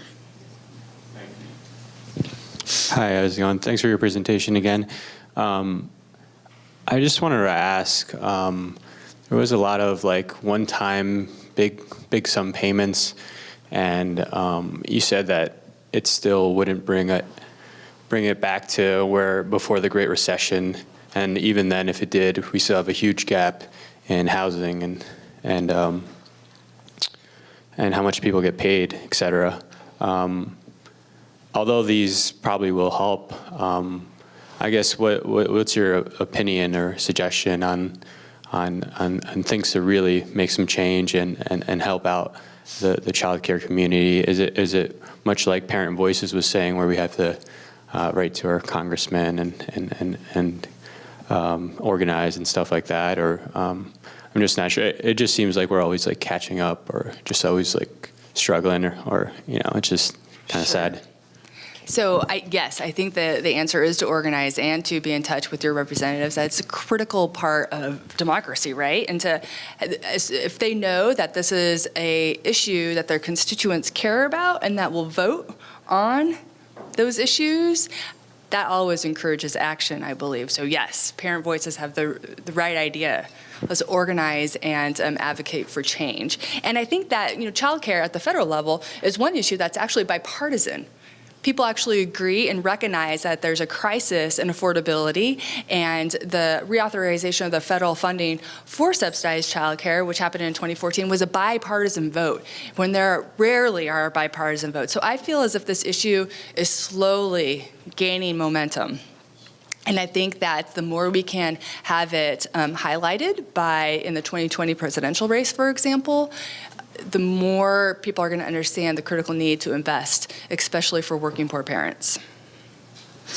And I would also note that the governor's budget also included a pretty large plan for housing affordability designed to boost production. I went past it today, but it'll be in the slide deck. And we also have a write-up on the Budget Center website that kind of goes into many different facets of the governor's proposed budget that I didn't cover here in the interest of time. So if you wanted to get in touch with me, or you can download it from our website. Great. Thank you, Kristin. Thanks very much for coming down from Sacramento and for presenting through a cold.